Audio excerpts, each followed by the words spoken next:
Latest on this story is Speaker of the House Nancy Pelosi. She should be the one who is spearheading this vote on this resolution to rebuke Omar. She now told Politico, or a political reporter, I should say, that she, quote, doesn't believe Omar's comments were intentionally anti-Semitic. Your reaction to this?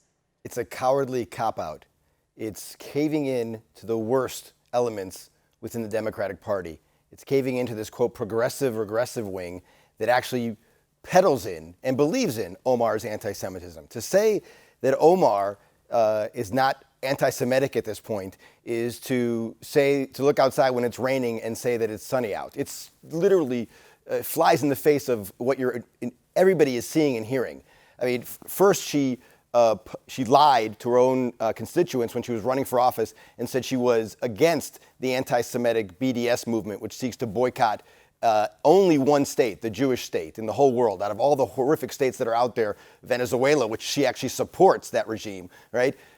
North Korea, you name it. She doesn't want to boycott them, sanction them. In fact, she shills for them, but she wants to boycott the one Jewish state. And she lied about that when she ran for office. Then she tweets that Israel is hypnotizing the world to its evil, which is a classic anti-Semitic slur going back centuries.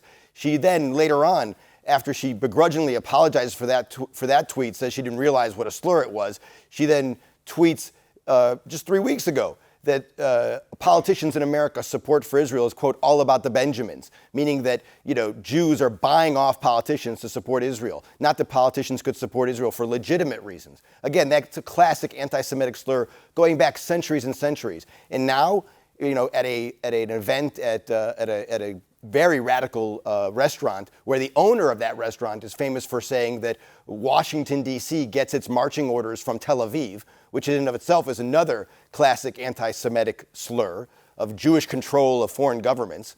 She then adds to her slurs against Jews by saying that she questions why people have to have political allegiance to a foreign country, referring to Israel. Again, the idea that American Jews and Americans in general, or American politicians, are supporting Israel, or their support for Israel is a, quote, allegiance to a foreign power, is another classic anti-Semitic trope going all the way back to the Pharaoh of Egypt, right? And it was used by Stalin and Hitler. I mean, Hitler propagated the stabbed in the back concept in order to get Germans angry against Jews. He claimed that Germans lost World War I because of the Jews who lived in Germany stabbing Germany in the back, right? Not having loyalty to Germany.